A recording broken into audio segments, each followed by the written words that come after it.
Hey guys, Icy Cat here. The closed beta just ended. Since I was in as part of the early technical test, that gave me just about 2 weeks with the beta overall. Last week I did a review on the version of Terrorist Hunt Classic that came with it, but I wanted to save the full beta review for this week when it had run its entire course.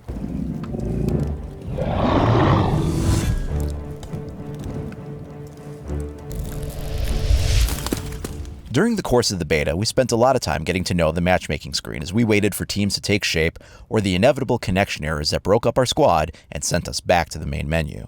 While such things are expected in a beta, I was a little disappointed that it was hard to find reliable rooms without getting aborted multiple times.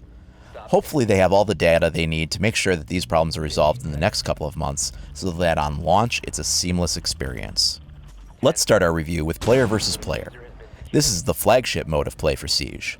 We got to try both bomb defusal and secure area this time since hostage rescue had been in the alpha. Both modes are fun in their own ways, though they still come down to team deathmatch more than revolving around the objective. These modes really shine when you figure out how to put certain operators into play to counter other ones you might be facing. It's like a game of chess. Which operators counter the enemy team or strategy most effectively make all the difference. There are problems though. Bugs like your camera drone falling through the world can get things off to a rough start.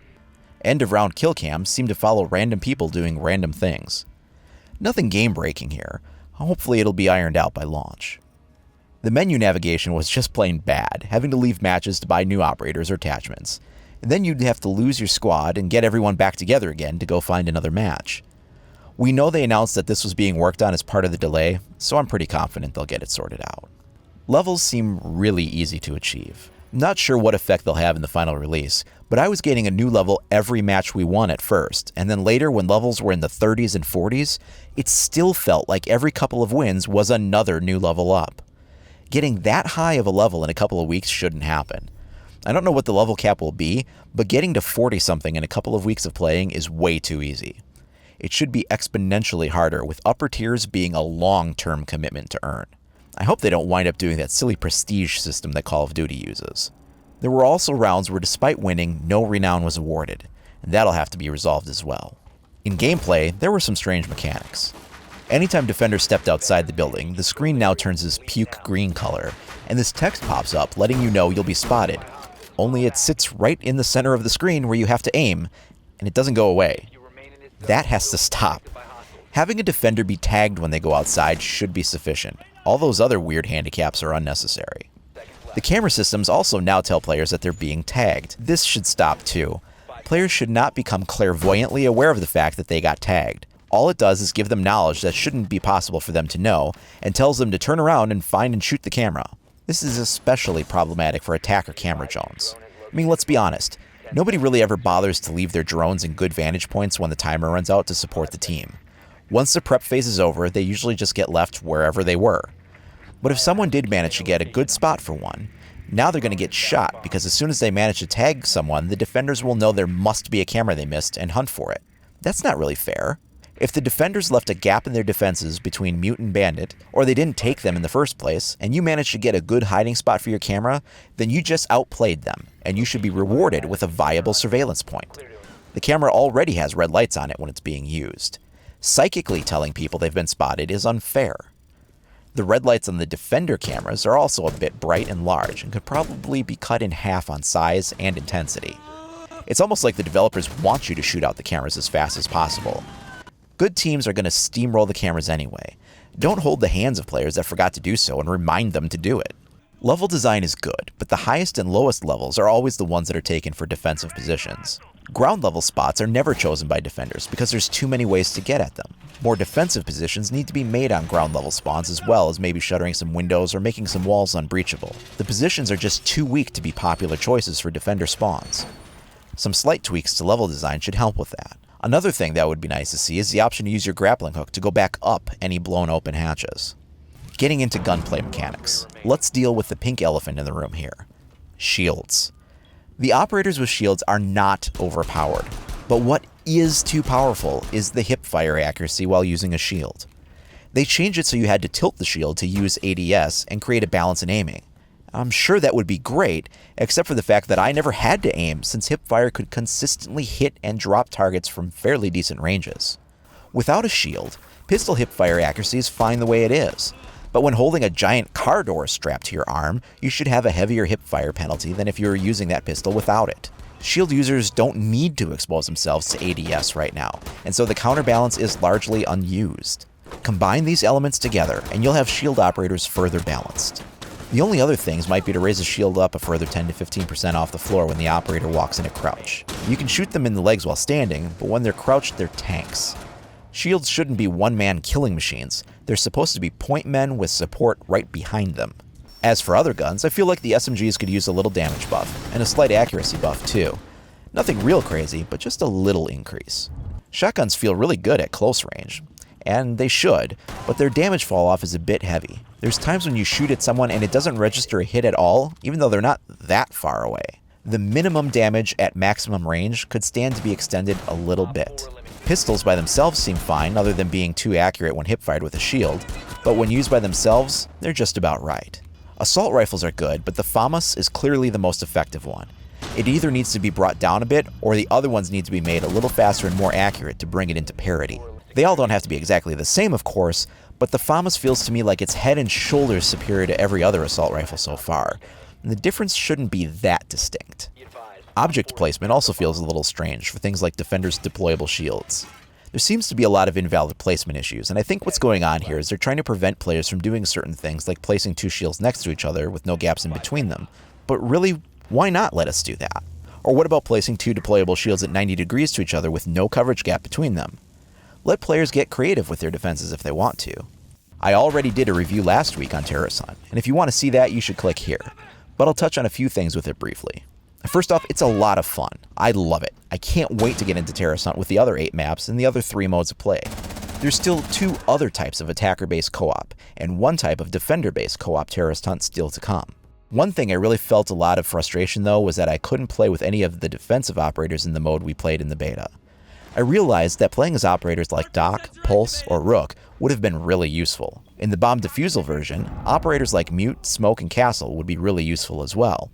Thinking ahead to the eventual defensive mode, having some attacker operators to choose from might also be handy. I think being able to pick any of the eventual 20 operators regardless of which type of terrorist hunt you're doing would be a lot of fun. Sure, some would be more useful than others depending on which kind you were playing, but so what? Besides, how cool would it be to take a 4-man FBI squad into a mission, or all 4 members of GIGN on the same mission? Bombers seem a bit too fast considering all the armor they're supposedly wearing, and they could be slowed down a bit. They also seem overly aggressive. A consistent strategy is to take the first kill shot and then back out and wait 10 to 20 seconds until the bombers come rushing to you. Their aggression is so dependable that you can effectively bait them with this tactic nearly every single time. I've said it before, but having a few guys patrolling the exterior grounds, or having Overwatch on rooftops or balconies would be great. Right now the AI passes through the exterior to flank you, or spawns out there and then runs inside, but none of them seem to really use the exterior, other than as a way to pathfind a route to you. When starting, having maybe 3 to 5 AI walking around outside, or on top of structures would be good. The roof on top of Consulate is just begging to have a few guys up there.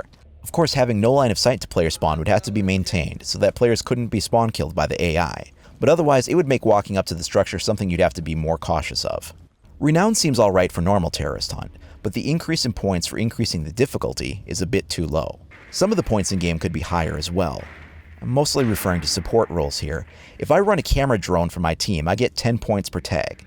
The ones that get the kill get 25 to 45 points depending on if there was a headshot or bullet penetration or not. Or say I take Montagne, and I use him as he's intended with his shield completely expanded and acting as a bullet magnet, allowing teammates to get the kills while they focus on me. I get 10 points every once in a while for absorbing the incoming fire, while I allow my team to get those 25 to 45 point kills. Playing as IQ and scanning for traps only nets me 1 point per trap detected. Playing support roles to help your team is almost a penalty. All the points lie in getting kills.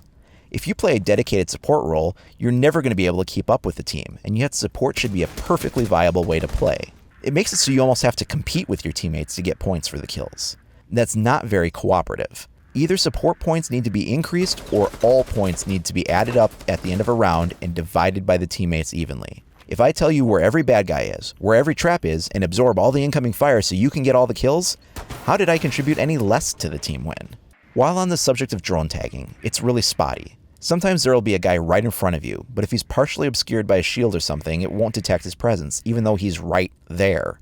For some reason, the AI terrorists don't seem to be able to make use of their own camera network either, and this would be something that'd be really nice to see get taken care of. Give the attackers a reason to have to worry about the cameras on terrorist hunt. When the experience comes together, it's a lot of fun, and co-op is easily my favorite way to play this game. I love how varied the enemy positions are, and how fortifications and traps are always in different areas each time you play. Sometimes the AI fails to react to being shot though, and that's a bit of a problem. It'd be cool to see the AI do things like stagger or fall over if they take significant damage, or scramble for cover points before firing, as sometimes they just sort of stand there and take it. Still, despite these shortcomings, it still manages to be a very fun mode of play. The final part of the review comes down to the operators. Sledge is so much fun it's ridiculous.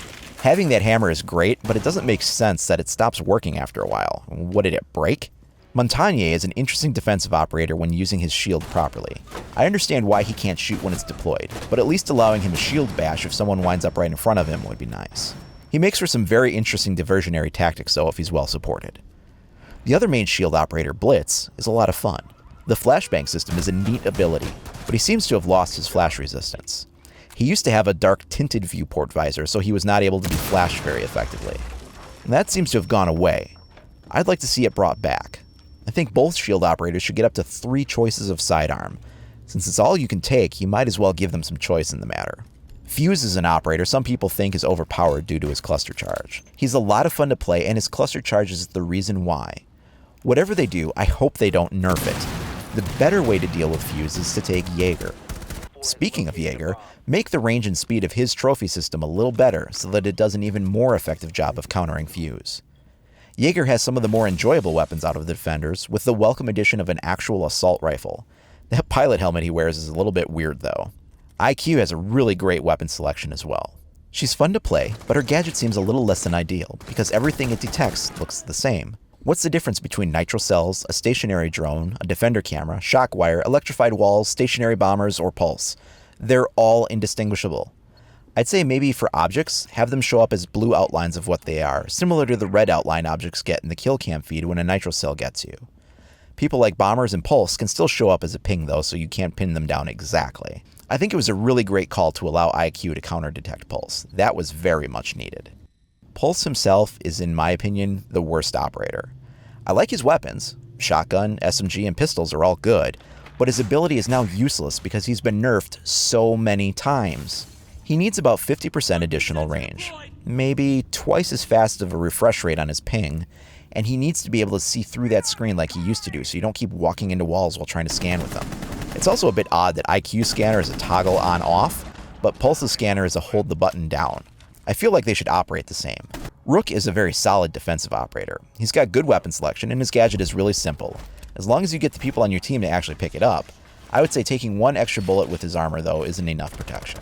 With automatic fire, 1 bullet isn't enough difference. Maybe boost the armor's damage reduction power by 20% or so. Thermite is another fun and solid operator. His ability is almost a must-have in any given scenario. His shotgun has only limited usefulness as an attacker, so he might be a good candidate for a 3rd primary option. Twitch is odd in that her gadget doesn't feel like much of an ability. While it is possible to get a kill with the drone, they have to be pretty wounded to do so. Otherwise, you're just going to be nothing more of a distraction. And while it can be fun to annoy players with this, the drone can't jump, is more visible, and is an easier target all due to its larger size. I might recommend allowing it to take an extra hit or 2 before being destroyed. It would also be cool if the taser actually stunned a target for 1 to 2 seconds. I'd advocate dropping the amount of charges it has from 15 down to maybe 10 if that was the case though. Twitch has some of the best weapon choices that I've found. Smoke is a lot of fun. His gas grenades can make for some really clutch plays. His weapons are adequate, and there can be a lot of fun playing with him on your team. Doc has some really great weapon choices as well. I'd still like to see his revive darts dropped from 5 to maybe 3. Though to compensate, I'd like to see his manual revive be twice as fast as anyone else's. Then there's Mute and Bandit. These guys have some overlapping capability. Both can stop drones and thermite charges. Mute has some pretty decent gun options, and I love that you can now see an area of effect display when you put down one of his signal jammers, as that's incredibly useful. I feel like Bandit's ability can do pretty much the same thing as Mute's, but it's supposed to have this offensive capability to it as a trap that just never works. Anyone actually ever see someone get killed because of this trap?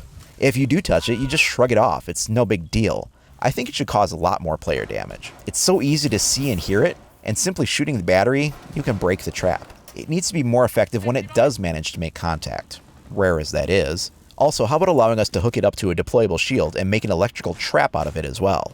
Might be fun placing one in a narrow choke point or doorway that an attacker would be forced to vault and then take some heavy damage from the electrified surface as they do so.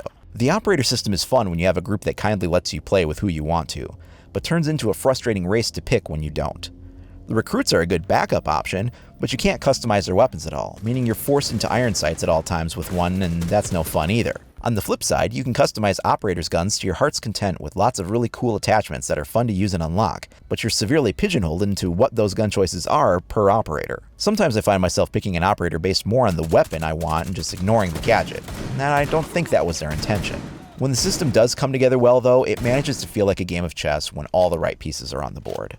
The tight CQB destruction is just amazing. Visual effects and sound effects are quite realistic and create a sense of immersion I've not found anywhere else. There's lots of attention to detail found throughout. An example being how the Spetsnaz operators have differently designed optical sights and reticles that match up with what the true Russian designs are. While there's a lot of tweaking to be done and things to be fixed, this game definitely sets itself apart from others that are out there. Regardless, it all boils down to, was the game fun?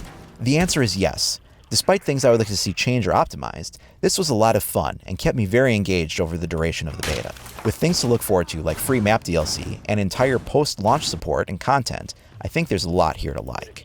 That's my review of the beta content. Starting next week between now and launch, I'll be doing a weekly in-depth operator profile showing exclusive best setups and tips and tricks for each operator on an individual basis. We'll also do some in-depth coverage on the 3 maps from the beta to get you ready for launch. If you like this review and want to stay up to date on all the latest news and commentary regarding Siege, please like and subscribe. Thanks for watching.